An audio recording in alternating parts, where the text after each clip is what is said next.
Bon, je pense qu'on va pouvoir attaquer.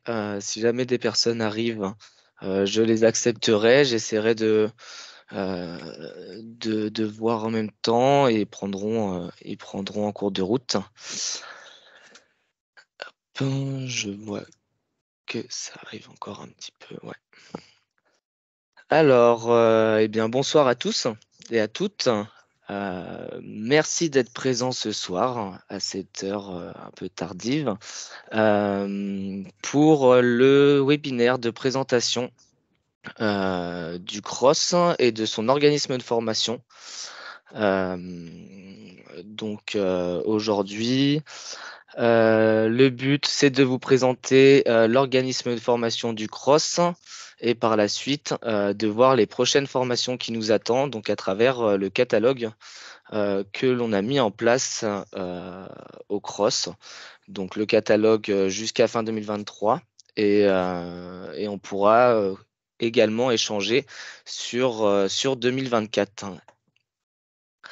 Alors, premièrement, donc le cross, un petit rappel du cross. Donc, le cross qui est présidé par Anne Cordier.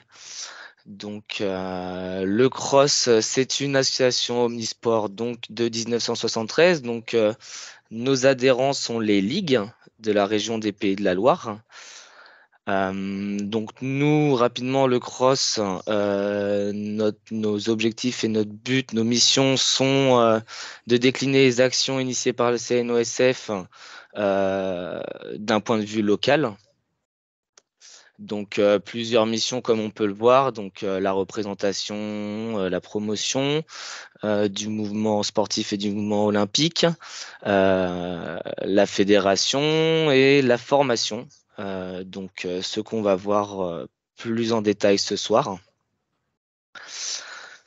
Donc le cross, comment nous fonctionnons? Donc nous avons 4 branches, donc politique publique et éducation et citoyenneté qui sont gérées par Iwan Dupré, que vous pouvez connaître, et la partie sport, santé et professionnalisation par moi-même.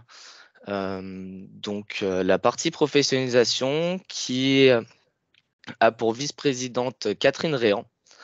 Donc Catherine Réan qui ne peut malheureusement pas être là ce soir. Donc nous avons notre vice-président adjoint de la partie professionnalisation qui est Claude Gangloff. Donc Claude Gangloff qui est parmi nous ce soir et à qui je vais donner la parole pour nous faire une présentation de cette branche professionnalisation. Claude, je t'en prie. Très bien, merci Marlon. Donc bonjour à toutes et à tous. Très heureux d'avoir pour l'instant 11 participants. J'espère qu'on arrivera aux 20 prévus. Donc je suis membre du CROSS depuis 2009. J'ai été vice-président de la branche professionnalisation dans le passé. Actuellement, là, j'épaule Catherine Réan, qui est la nouvelle vice-présidente de ce secteur important pour le CROSS et le mouvement olympique d'une manière générale.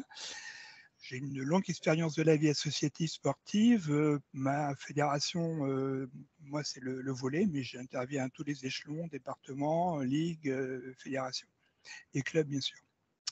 L'important, c'est d'être proche du terrain.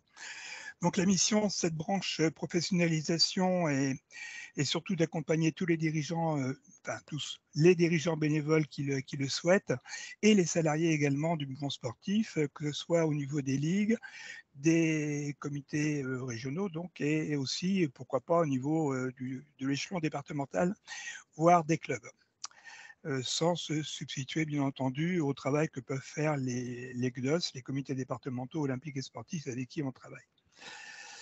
Donc l'objectif, c'est de développer les compétences de ces dirigeants bénévoles et des salariés. Et pour cela, donc, on a mis en place donc, ce programme de formation pour qu'ils puissent remplir leur mission et répondre à des besoins qui sont de plus en plus complexes, plus délicats aussi, avec les réglementations, donc soit provenant du Code du sport, des objectifs donnés par le gouvernement et le ministère des Sports, mais aussi par d'autres cadres législatifs ou réglementaires, donc qui complexifient beaucoup la tâche des bénévoles.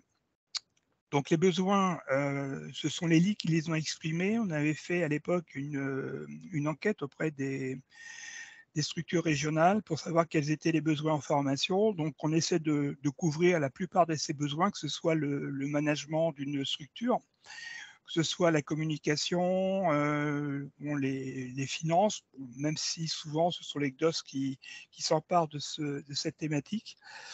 Les ressources humaines, les relations salariés-dirigeants, c'est un point qui revient très régulièrement dans nos préoccupations.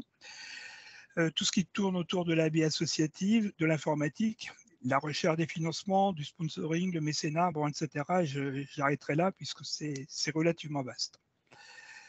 Dans le cadre de cette branche professionnalisation, nous avons obtenu il y a pratiquement 2 ans maintenant la certification Calliope,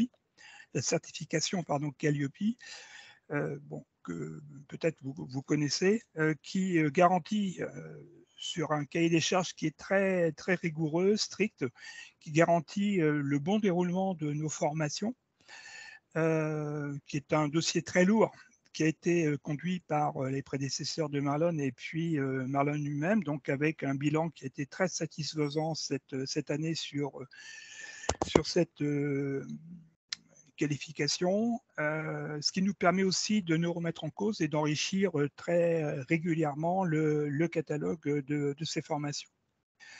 L'objectif, c'est de répondre bien sûr aux formations des structures sportives, que ce soit au niveau régional ou au niveau des territoires. Et quand j'ai territoire, je pense au département, puisqu'on va le voir tout à l'heure, de plus en plus, on essaie de décentraliser nos formations pour que tout ne se passe pas à Nantes, mais également sur les départements. Voilà, donc je vais laisser maintenant, après cette présentation un peu rapide, mais je suis prêt à répondre à toute question qui pourrait émaner de vos préoccupations. Donc je vais laisser Marlon poursuivre et vous présenter en détail donc le catalogue. Et bonne soirée à tous.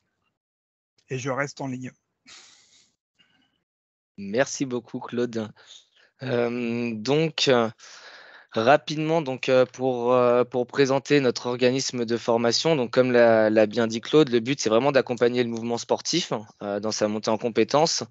Certes, nos adhérents donc sont les ligues, mais quand on dit accompagner le mouvement sportif, c'est accompagner le mouvement sportif dans sa globalité. Nos formations sont à destination des ligues, mais aussi des comités départementaux et des associations sportives. Le but est vraiment de répondre aux besoins généraux de tout le mouvement sportif. Donc, comme l'a dit Claude, à destination des dirigeants, bénévoles, mais aussi salariés du mouvement sportif. Pour la petite parenthèse, donc on reviendra tout à l'heure dessus, mais il y a une prise en charge qui est possible pour les dirigeants bénévoles et les salariés. Ensuite, donc, comment on accompagne le mouvement sportif à travers notre organisme de formation? Donc, on va dire trois grandes parties. Donc, tout d'abord, le catalogue que nous, on met en place en fonction des besoins qui sont revenus. On met en place des formations sur certaines thématiques à telle date. Donc, il y a la possibilité de s'y inscrire. On a la partie accompagnement.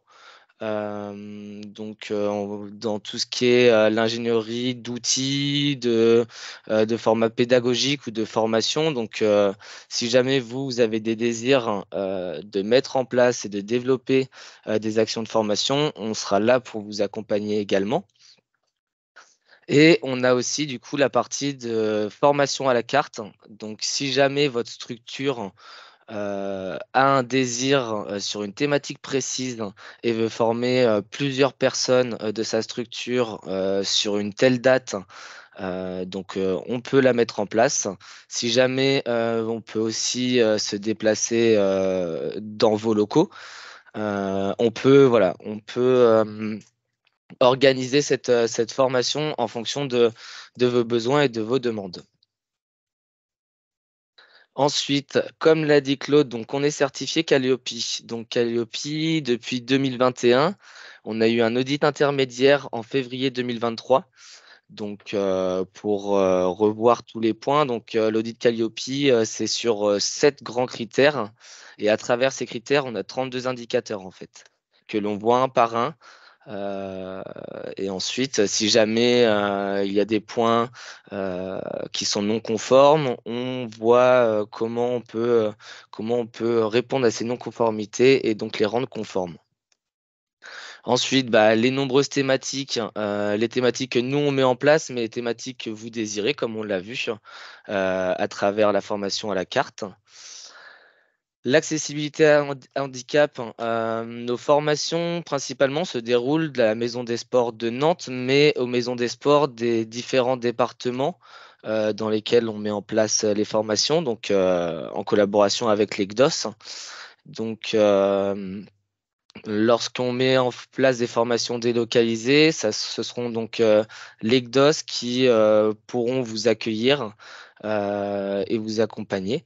Donc, qui mettent en place la partie logistique.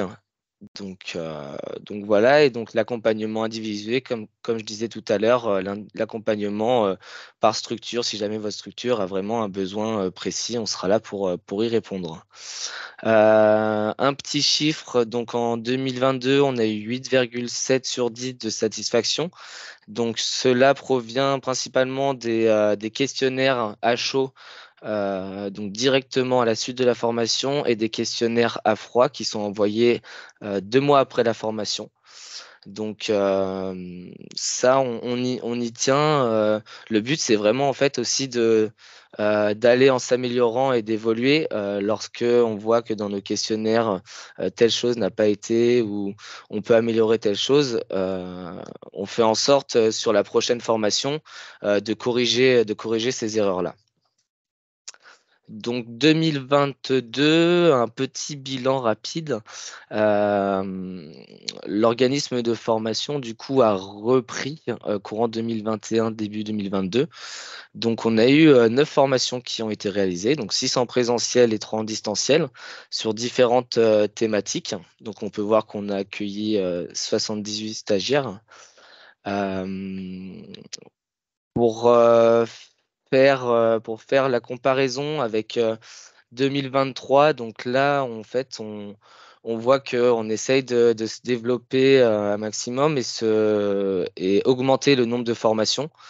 Donc déjà, donc ça, 2023, c'était en septembre, ces chiffres-là. Donc on voit qu'en fait, on avait déjà fait plus d'heures de formation réalisées, qu'on avait formé plus de personnes. Et le but, c'est vraiment d'augmenter encore plus ces chiffres. Ensuite, donc, pour participer à ces formations donc, disponibles sur notre catalogue, il faut vous rendre donc sur notre site internet où toutes les formations sont disponibles. Donc, pour celles que nous allons présenter en 2023, jusqu'à fin 2023, elles sont toutes disponibles à l'inscription. Vous pouvez d'ores et déjà aller vous inscrire. Donc, vous allez comme on peut voir sur la partie inscription sur la formation que vous désirez suivre.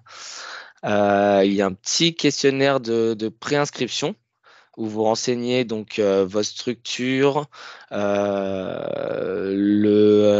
l'adresse mail, le numéro de téléphone, enfin voilà, toutes les informations. Et nous, derrière, on revient avec vous pour voir si vous voulez former plusieurs personnes ou alors s'il y a une seule personne, qui est cette personne, si elle est dirigeante bénévole, salariée, voilà.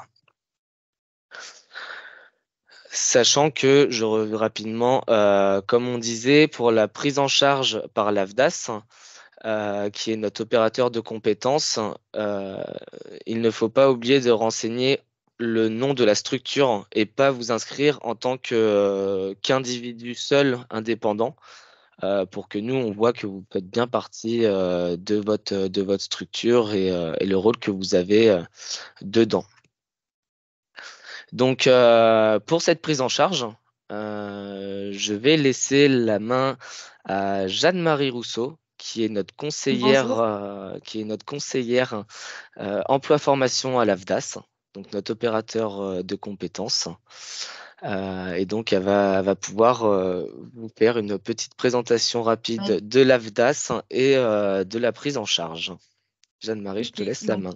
Ouais, merci Marlon. Donc, bonsoir, donc Jeanne-Marie Rousseau, donc conseillère emploi-formation pour la délégation des Pays de la Loire et référente branche sport sur la région. Et donc, sur notre équipe, on est 3 conseillères. On s'occupe toutes les 3 de votre branche. Mais voilà, moi, j'ai un peu la responsabilité d'être plus en lien avec les têtes de réseau. Et voilà.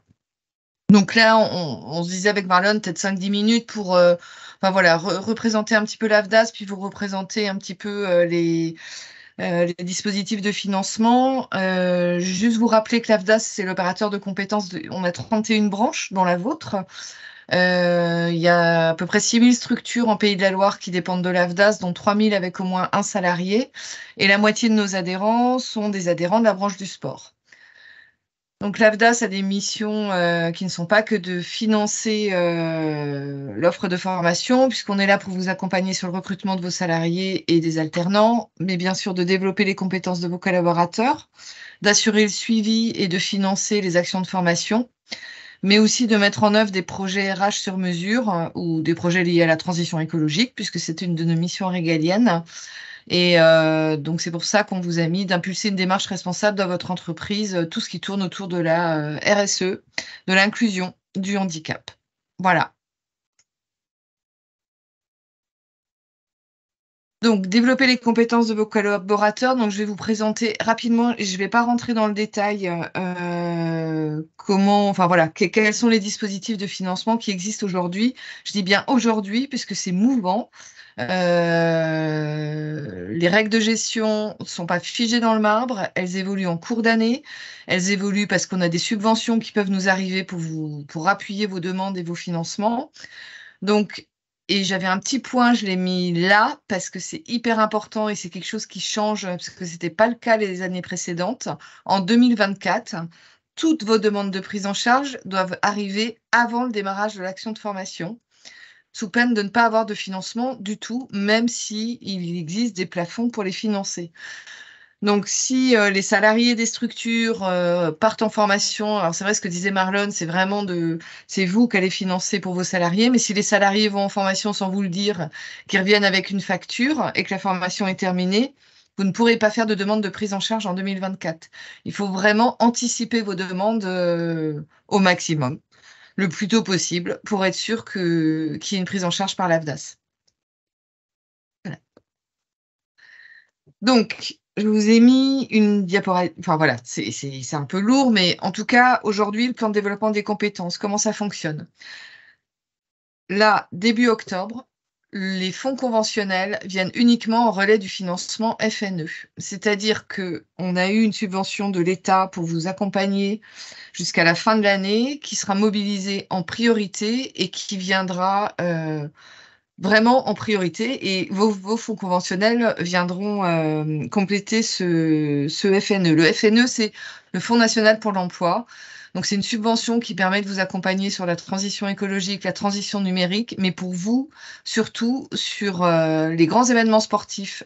Alors, la Coupe du monde de rugby et les Jeux olympiques. Donc, toutes les formations que vous faites qui peuvent avoir un lien avec ces grands événements sportifs. Et nous, le lien qu'on a vu, c'est qu'on peut imaginer que tous les gens qui vont regarder les Jeux olympiques l'année prochaine, au mois de septembre, octobre, vont vouloir faire du sport et donc peut-être aller plus dans les clubs. Et donc, il faut vous caper, il faut que voilà, les gens soient formés pour pouvoir accueillir tous ces licenciés. Donc, ne vous étonnez pas quand vous déposez une demande de prise en charge que notre service gestion revienne vers vous en vous expliquant que c'est éligible au FNE. Voilà, nous, c'est vraiment une priorité de pouvoir vous accompagner avec ce financement. Mais sinon, comme d'habitude, on a ce qu'on appelle le plan de développement des compétences pour les entreprises de moins de 50 salariés, dans lequel on peut prendre des coûts pédagogiques et des frais annexes, mais dans ce plafond et pas au-delà. Donc, pour les structures de moins de 11, vous avez ce plafond de 1 400 €. Et pour les structures de moins de 50, mais de plus de 11, il est de 2 100. Et quand vous avez utilisé ce plafond-là, donc aujourd'hui FNE et le plan conventionnel avec les actions individuelles. Et vous voyez, il y a marqué dirigeants bénévoles, puisqu'en fait, tout le plan conventionnel peut être mobilisé pour les dirigeants bénévoles. On a une enveloppe spécifique pour pouvoir vous accompagner si la formation est en lien avec votre mandat. On a aussi des actions collectives, un catalogue aussi, sport, et des appuis de conseil carrière pour les sportifs professionnels. Et on a également un accompagnement pour les sportifs de haut niveau, avec une conseillère dédiée qui s'occupe de leur parcours, puisqu'on peut mettre en place des parcours pour ces sportifs. Voilà. Donc, à vos côtés pour financer et gérer vos actions. Donc, moi, ce que je voulais vous passer, en fait, pendant cette réunion, ce que j'avais dit à Marlon, c'est pas forcément de vous expliquer en détail les financements, parce que ça va être plutôt un conseiller qui va vous accompagner d'optimiser le financement. Donc, c'est l'ingénierie financière. Déléguer le traitement de vos dossiers, normalement la gestion administrative facilitée, parce que si vous faites vos demandes assez longtemps, enfin en avance, vous pouvez demander ce qu'on appelle une subrogation de paiement et avoir juste à déposer votre dossier. Et c'est le prestataire, donc c'est le CROSS, qui nous facturera le coût de la formation. Et puis, vous avez bien sûr votre espace adhérent, Maya, votre espace adhérent sur lequel vous pouvez faire plein de choses. Et vous verrez, vous pouvez même nous contacter pour demander du conseil. Et j'avais vraiment envie de vous dire, on est là, on est 3 conseillères, on est à votre service, on est appuyé par une équipe aussi sur Rennes. Donc, normalement, on vous répond rapidement et on vous accompagne sur tous vos projets. Mais vraiment, passer par un conseiller avant de déposer vos projets, je pense que c'est important. Voilà, je vous ai mis qu'il y avait les guides pratiques. Et voilà, donc c'était un peu comment... donc il y a des guides qui existent, mais surtout il y a des ressources. Quand vous êtes en difficulté sur votre compte adhérent, vraiment, n'hésitez pas à aller voir nos guides, là, le guide du portail, le guide d'une demande de prise en charge, où voilà, là, il y a marqué formation tuteur, maître d'apprentissage, mais aussi tous les guides pour l'alternance. Enfin, voilà, on a des tutos aussi. Donc, il ne faut pas hésiter à vous approprier ces outils. Pour nous contacter. Alors, je vous l'ai mis là, on a un agenda en fait sur notre site avec des permanences. On a une permanence par semaine ou tous les 15 jours sur Nantes. On a une permanence au Mans tous les mois. On a une permanence à Angers aussi. Et on se déplace avec mes collègues.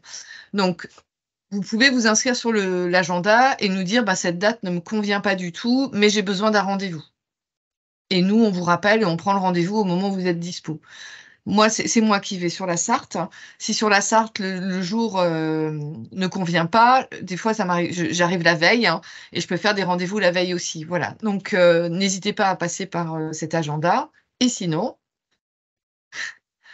voilà, bon, on vous dit de rester connecté, le centre de ressources, mais voilà, c'est plutôt cette diapositive-là qui, pour moi, est importante. Donc, on peut se rencontrer en rendez-vous individuel si vous cliquez sur l'agenda. Bien sûr, ça peut être des visios, ça peut être un appel téléphonique, mais c'était pour vous dire qu'on peut vous recevoir physiquement aussi, soit à Nantes, soit au Mans, soit à Angers, voire en Vendée, enfin en Mayenne. Moi, je suis pas mal sur la Mayenne aussi. Voilà. Vous pouvez contacter nos conseillers pour un premier niveau de conseil au 01 44 78 39 39. Si ces conseillers-là estiment que vous avez vraiment besoin d'un deuxième niveau de conseil, ils nous attribuent ce qu'on appelle une tâche et on y répond. Voilà, j'en ai une aujourd'hui, j'ai répondu dans la journée. Et puis, un autre moyen de nous contacter aussi, quand vous êtes sur votre espace adhérent, vous avez un petit bandeau orange et en dessous, vous avez un onglet qui s'appelle « Mes demandes de contact ». Et vous pouvez demander à être accompagné. Je souhaite un conseil, un accompagnement. Donc, nous, ça arrive directement dans nos boîtes mail et on vous rappelle pour prendre rendez-vous ou répondre à votre question par écrit si ça ne nécessite pas un rendez-vous. Mais vraiment, voilà, usez de ces 3 moyens pour nous contacter et nous solliciter. Je crois, c'est la suivante. C'est tout. Voilà, j'ai tenu 10 minutes. Super, merci beaucoup Jeanne-Marie. Ouais. Si jamais il y a des questions directement sur les diapositives que Jeanne-Marie vient de présenter, je vous invite à le faire directement, comme ça on peut revenir dessus rapidement. Là, on peut se laisser 2-3 minutes, Oui. même 5 minutes, s'il y a des questions, voilà, des détails qui vous ont échappé. N'hésitez pas à prendre la parole. Oui, j'aurais une question, Madame Rousseau. Je suis Marie-Sophie Ternois. Je suis formatrice pour le CROSS depuis de nombreuses années. Et souvent, dans mes formations, je viens conseiller voilà, les apprenants, qu'ils soient en club ou en ligue, etc. Et par rapport à ce que je peux leur dire au travers de vos prestations d'AFDAS, quand vous dites qu'en 2024, le principe de l'inscription, de faire la demande préalablement à l'action de formation, quel est le délai convenable pour que justement l'apprenant, l'entreprise, enfin l'association soit prise en charge avant ça? Est-ce que vous avez défini un petit peu un délai convenable? Alors, en fait, il y a pas. Moi, il faut le faire avant. Plus vous le ferez tard, moins vous serez sûr de la réponse et moins ça sera confortable pour la structure, c'est-à-dire que vous n'aurez pas l'engagement de la gestion.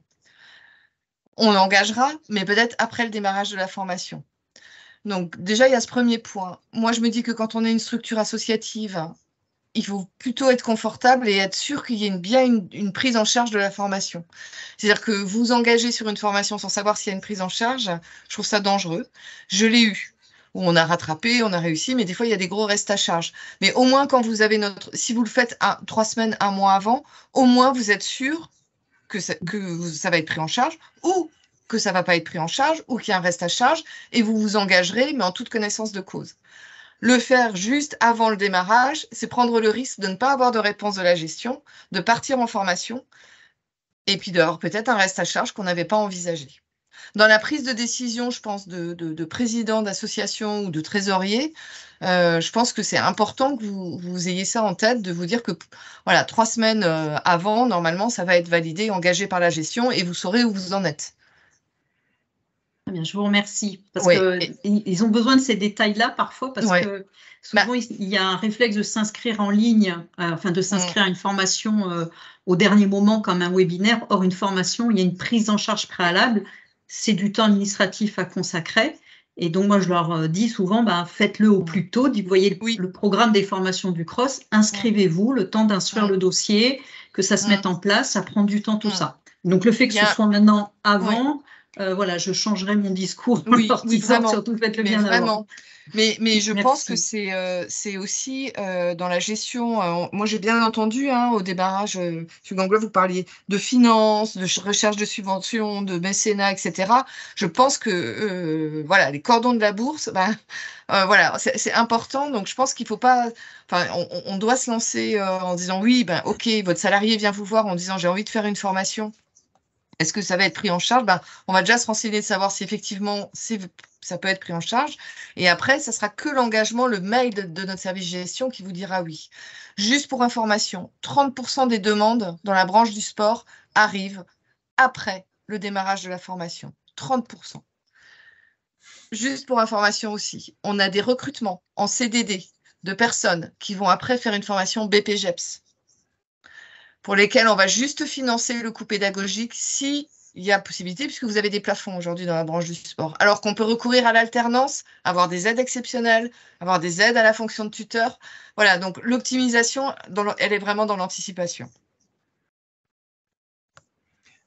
Merci Jeanne-Marie. Je voulais juste justement faire peut-être la transition avec ce que va dire Marlon après, à savoir qu'on est aujourd'hui en mesure au niveau du CROSS, ce qui n'était pas forcément le cas il y a quelques années, de pouvoir annoncer longtemps à l'avance les formations qui sont prévues sur les mois qui suivent. Et donc Marlon va le faire, mais si vous êtes allé sur le site du CROSS, là on est jusqu'à décembre, on est prêt à présenter ces formations-là et donc les inscriptions peuvent démarrer et les demandes de prise en charge aussi. Oui, et puis je pense que là, ce que je vous dis, c'est 2024. Voilà, là, il y a une tolérance aujourd'hui. C'est du pédagogique. Voilà. Merci. Je ne suis pas dans le attention, vous n'aurez plus rien de financé. C'est juste, voilà, c'est une autre. C'est un autre paradigme, je pense. On est dans un paradigme de plan de développement de compétences où on réfléchit peut-être sur une année, on se dit qu'est-ce qu'on va mettre en œuvre, qui doit être formé, qu'est-ce qui manque, plutôt que de faire au coup par coup avec des salariés qui s'emparent effectivement de la formation, et c'est important. Mais pour moi, c'est quelque chose qui doit être dans la structure et mené par la structure. Voilà. Merci beaucoup pour ces interventions. Pas d'autres questions. C'est tout bon. Est-ce que je peux enchaîner? Ok, super. Alors, du coup, on passe sur le catalogue de formation. Le catalogue de formation jusqu'à fin 2023. Dès les prochaines semaines, les formations qui vont arriver début 2024 vont sortir. Donc, n'hésitez pas à également aller voir sur notre site internet. Vous aurez aussi des informations dans les newsletters spécifiques formation sur ces formations-là et également des posts sur les réseaux sociaux. Donc voilà, n'hésitez surtout pas ou même à nous contacter, à m'envoyer des mails si jamais vous avez des questions sur certaines formations. Donc là, un petit aperçu des formations 2023. Donc en octobre, 4 formations, donc une sur les réseaux sociaux, une sur Canva, 2 sur les violences et harcèlements sexuels et sexistes dans le sport. En novembre, on est sur 3 formations. Une au Pont de C et 2 à Nantes. Donc mettre en place un projet associatif éco-responsable, gestion et optimisation du temps, et communication non violente et gestion de conflits.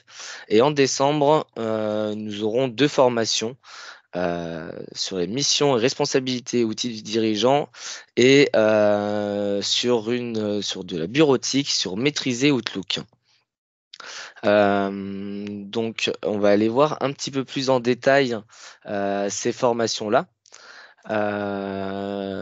Donc celle-ci, malheureusement, utilisation et pratique des réseaux sociaux, je vais les passer très rapidement et Canva parce qu'on a dû être contraint de les annuler, faute de participants. À savoir, pour info, que nos formations, nous les mettons en place à compter de 6 participants. En deçà, on est contraint de les annuler. On accepte jusqu'à 12 personnes normalement sur nos formations et sur certaines thématiques qui demandent moins d'accompagnement personnel, on va dire, on peut monter jusqu'à 14-15. Octobre, on a également, donc, comme je disais, les violences et harcèlements sexuels et sexistes dans le sport. Donc, Marlène, oui. je t'arrête. Je crois que Jeanne-Marie a une question à poser. Ah, pardon. Hop, j'ai juste oublié de vous préciser quelque chose, encore un truc. Pour l'année 2023, il faut que vous ayez déposé vos demandes avant le 1er décembre. Okay. C'est-à-dire que là, c'est parce que j'ai vu qu'il y a des formations en décembre, aucun souci, mais il faut que ça soit déposé, les demandes, avant le 1er décembre. Parce que la gestion ne pourra pas gérer sinon les demandes. Voilà. C'est juste, il y a toujours une deadline à l'AFDAS en fin d'année, et ça va être cette année, c'est le 1er décembre. Voilà, juste. Ça marche, sachant que les formations en décembre sont début décembre, 1er décembre et 8 décembre. Voilà. Donc, une raison de plus pour le faire avant. C'est ça. Je t'en prie. Du coup, oui, on revient sur ces 2 formations-là. Donc, ces formations sont réalisées par Forma. Donc, on travaille en collaboration avec Forma. 2 de ces formations ont déjà été réalisées alors c'était sur juin dernier, avant la période estivale. La formation être référent et ambassadeur contre les VHSS, on a été 8 à être formés. Je l'ai personnellement suivi, donc c'est sur 2 jours consécutifs, donc on voit les fondamentaux et ensuite une partie donc 2 mois après où on est plus sur de la pratique. J'insiste légèrement dessus. Nous, le but au comité régional olympique, ça serait de pouvoir avoir un réseau de personnes aptes et référents sur cette question-là. Si jamais voilà, des soucis ou si jamais on veut communiquer sur cette thématique, on aimerait en fait avoir des personnes ressources dans les ligues ou même dans les comités départementaux et aussi sur, on va dire, l'ensemble de la région si possible. Donc c'est pour ça que j'insiste un petit peu. Pour ce qui est du prix, il a été en réflexion encore jusqu'à il y a 2 ou 3 jours. Donc ça a été revu. Le prix pour les fondamentaux est de 315 €. Et il est passé à 259 € pour les ligues. Donc Format a bien voulu faire un tarif partenaire adhérent du cross. Donc les ligues, si vous voulez former vos bénévoles ou alors vos salariés, elle sera de 259 € la formation. Le tarif s'applique également pour la partie référent ambassadeur. Donc normalement, 3 jours de formation correspond à 945 €. Pour les ligues, on passe à 775. Voilà. Ensuite, pour novembre, donc mettre en place un projet associatif éco-responsable. Donc c'est une formation qu'on avait déjà mis en place l'année dernière en visio. Donc qui avait assez plu. Et ça a été une demande du CDOS 49 de la mettre en place sur leur territoire. Donc on voit principalement comment mener son projet à bien, comment mettre en œuvre un projet qui s'inscrit dans une logique éco-responsable. Ensuite, on a des formations sur la gestion et optimisation du temps. Donc, celle-ci, ça a été une demande également d'une ligue qui nous a dit cette thématique nous intéresserait. Donc, on l'a mis en place. À noter qu'elle sera faite par Marie-Sophie Ternois, tout comme communication non violente et gestion de conflits. Je vais rapidement passer et on pourra, si vous voulez, si vous avez des questions sur ces formations-là, vous pourrez directement les poser à Marie-Sophie. Communication non violente également, donc une journée de formation le 28 novembre au Pont de C. Donc une nouvelle formation délocalisée. Donc voilà, ça reste dans notre logique de délocaliser un maximum de formations. Après, la délocalisation se fait en collaboration avec les CDOS. Certains CDOS sont plus ou moins actifs sur la partie formation. Donc voilà, c'est peut-être pour ça aussi que les Ponts de C en accueillent 2. Et en décembre, donc 2 formations, les outils du dirigeant associatif. Pareil, une journée de formation donc à Nantes le 1er décembre et le 8 décembre, maîtriser Outlook. Également une journée de formation. Donc nous avons choisi d'arrêter les formations à partir de la deuxième semaine de décembre. Ensuite, les formations reprendront en janvier 2024. Sachant que nous avons déjà réfléchi, comme je vous ai dit, à pas mal de formations 2024 qui vont sortir dès les semaines qui suivent.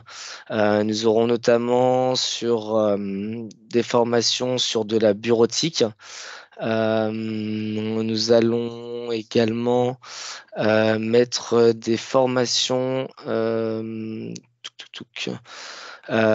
plus sur de la alors comment on appelle ça sur la partie ça rejoint dirigeant, outil du dirigeant. J'ai plus le nom, ça va me revenir. Donc voilà pour la partie du catalogue du catalogue jusqu'à fin 2023. Si jamais vous avez des questions sur les formations, comme je disais, Marie-Sophie est présente. Marie-Sophie anime 3 formations que je viens de présenter. Donc petit rappel également sur le questionnaire de préinscription. Ne pas oublier de s'inscrire au nom de la structure pour que nous après on revient vers vous et voir le nombre de personnes que vous voulez inscrire. La préservation de votre place sur une ou plusieurs formations et l'anticipation de la demande de financement. Voilà, je vous remercie pour votre écoute. On va passer du coup sur une partie peut-être de questions-réponses. Si jamais vous avez des interrogations sur les formations ou sur notre façon de fonctionner, ou même sur des formations que vous voudrez, des thématiques, nous sommes à votre écoute.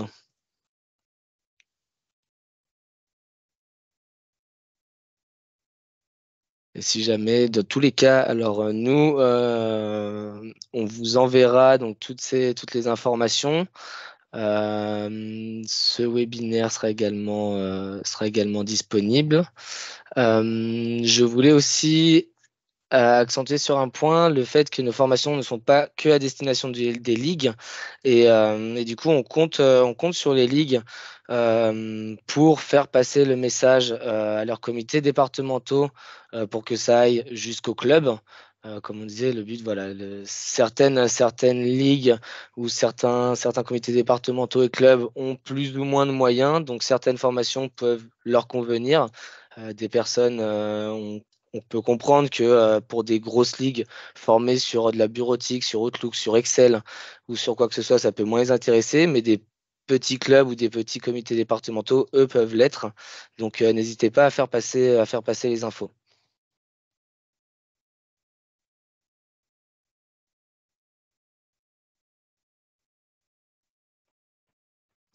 Juste à rajouter peut-être ce qu'a dit Marlon, qu'on est vraiment à l'écoute des besoins. C'est-à-dire que si, par exemple, vous avez dans votre ligue un besoin particulier, spécifique, et que vous ne trouvez pas d'intervenant en termes d'accompagnement, donc le CROSS peut vous proposer, y compris, je ne vais pas dire privatiser, mais en tout cas faire venir un intervenant pour une formation spécifique concernant uniquement votre ligue. On l'a déjà fait dans le passé, ça marche très très bien. Après, bon, vous avez bien sûr votre fédération qui propose aussi en général des actions de formation, mais sachez que c'est également possible.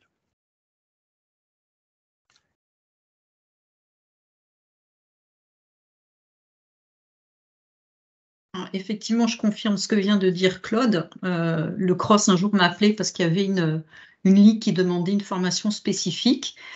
Et donc, on a co-construit ensemble cette formation pour répondre à la ligue concernée. Et donc, j'ai intervenu pour cette ligue-là. Et en même temps, dans le catalogue qu'a présenté Marlon, il y a une formation, alors j'ai plus trop la date sous les yeux, mais peu importe, hein, celle sur la communication et la gestion des conflits. C'est quand j'ai animé une formation sur les outils des dirigeants, où je parlais, entre autres, j'avais un petit module sur pour ceux qui sont employeurs, voilà, et je parlais de la communication non violente, au service à la fois de la gestion des bénévoles, mais également des salariés.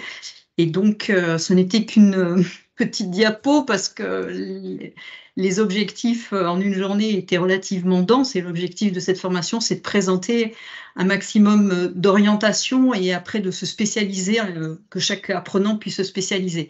Et donc, les apprenants, lors de cette formation, m'ont dit, mais est-ce que c'est possible d'avoir une formation là-dessus, sur la gestion des conflits, la communication non violente? Je dis, écoutez, remonter l'information lors de l'évaluation, je vais en parler à Marlon et résultat, on a mis en place cette formation par rapport à la demande qui a été exprimée par les apprenants. Donc, vous voyez, la porte d'entrée, il y a plusieurs portes d'entrée quelque part, et le CROSS est véritablement là. Moi, je travaille avec le CROSS depuis 12 ans maintenant, et il n'y a pas de procédure fixe. Voilà, c'est très, très ouvert. Donc, ça peut venir de vous quand vous êtes en formation ou vous appelez Marlon qui a vous avez une demande particulière. C'est que pour votre ligue ou des fois, ça peut venir d'une demande en interne dans votre association, puis ça profite à d'autres. Voilà, donc il y a vraiment plusieurs portes d'entrée. Surtout, n'hésitez pas à contacter Marlon qui fait un travail d'ingénierie après avec nous sur vos attentes. Voilà, c'était mon retour en tant que formatrice. Merci. Merci beaucoup, Marie-Sophie. Avec plaisir. Donc, si nous n'avons pas de questions supplémentaires ou d'interventions supplémentaires, je pense qu'on va pouvoir terminer ce webinaire. Voilà, donc vous avez mes coordonnées sur cette diapo. N'hésitez pas à m'envoyer un mail si jamais vous voulez des documents supplémentaires, si jamais vous voulez d'autres choses. Je serai là à votre écoute pour vous répondre. Voilà, je vous remercie en tout cas tous de votre présence. Je sais que c'est pas facile forcément à ces heures-ci. Donc merci de votre participation et je vous souhaite à tous une bonne soirée. Bonsoir Merci, Marlène. Marlène. Merci Marlène. Bonne soirée, au revoir. Bonsoir à tous. Au revoir. Merci, bonne Beaucoup, au journée. revoir. Au revoir. Merci de votre présence.